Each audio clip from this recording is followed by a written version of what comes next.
श्री भगवान ने कहा, ज्ञानी पुरुष इस संसार वृक्ष को ऊर्ध्वमूल और अध शाखा वाला अश्वत्थ और अव्यय कहते हैं, जिसके पर्ण छंद अर्थात वेद हैं।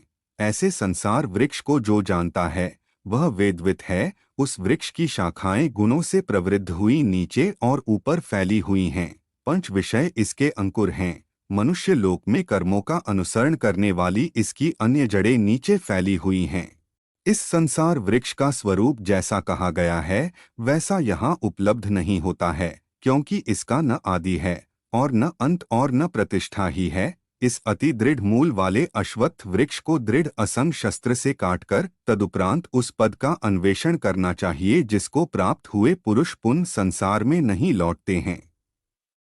मैं उस आदि पुरुष की शरण में हूँ जिससे यह पुरातन प्रवृत्ति प्रसृत हुई है, जिनका मान और मोह निवृत्त हो गया है, जिन्होंने संग दोष को जीत लिया है, जो अध्यात्म स्थित है, जिनकी कामनाएं निवृत्त हो चुकी हैं और जो सुख दुख खन नामक द्वंद्वों से विमुक्त हो गए हैं। ऐसे सम्मोह रहित ज्ञानी जन उस अव्यय पद को प्राप्त होते हैं। उसे न सूर्य प्रकाशित कर सकता है और न चंद्रमा और न अग्नि, जिसे प्राप्त कर मनुष्य पुनः संसार को नहीं लौटते हैं। वह मेरा परम धाम है। इस जीव लोक में मेरा ही एक सनातन अंश जीव बना है। वह प्रकृति में स्थित हुआ देहत्याग के समय पांचों इंद्रियों तथा मन को अपनी ओर खींच लेता है, अर्थात उन्हें एकत्रित कर लेता है। जब देहादि का ईश्वर जीव एक शरीर से उत्क्रमण करता है, तब इन इंद्रियों और मन को ग्रहण कर अन्य शरीर में इस प्रकार ले जाता है, जैसे गंध के आश्रय फूलादि से गंध को वायु ले जाता है। यह जीव श्रोत्र, चक्षु, स्पर्शेंद्रिय, रसना और घ्राण, नाक, इन इंद्रियों तथा मन को आश्रय करके अर्थात इनके द्वारा विषयों का सेवन करता है। शरीर को त्यागते हुए, उसमें स्थित हुए अथवा विषयों को भोगते हुए गुणों से समन्वित आत्मा को विमूढ़ लोग नहीं देखते हैं, परंतु ज्ञान चक्षु वाले पुरुष उसे देखते हैं।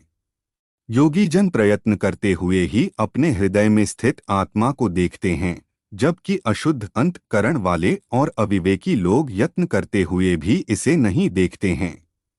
जो तेज सूर्य में स्थित होकर संपूर्ण जगत को प्रकाशित करता है तथा जो तेज चंद्रमा में है और अग्नि में है, उस तेज को तुम मेरा ही जानो। मैं ही पृथ्वी में प्रवेश करके अपने ओज से भूतमात्र को धारण करता हूँ और रसस्वरूप चंद्रमा बनकर समस्त औषधियों का अर्थात वनस्पतियों का पोषण करता हूँ। मैं ही समस्त प्राणियों के देह में स्थित वैश्वानर अग्निरूप होकर प्राण और अपान से युक्त 4 प्रकार के अन्न को पचाता हूँ। मैं ही समस्त प्राणियों के हृदय में स्थित हूँ। मुझसे ही स्मृति, ज्ञान और अपोहन, उनका अभाव होता है। समस्त वेदों के द्वारा मैं ही जानने योग्य वस्तु हूँ तथा वेदांत का और वेदों का ज्ञाता भी मैं ही हूँ। इस लोक में क्षर नश्वर और अक्षर अनश्वर, ये 2 पुरुष हैं। समस्त भूत क्षर हैं और कूटस्थ अक्षर कहलाता है, परंतु उत्तम पुरुष अन्य ही है जो परमात्मा कहलाता है और जो तीनों लोकों में प्रवेश करके सबका धारण करने वाला अव्यय ईश्वर है। क्योंकि मैं क्षर से अतीत हूँ और अक्षर से भी उत्तम हूँ, इसलिए लोक में और वेद में भी पुरुषोत्तम के नाम से प्रसिद्ध हूँ।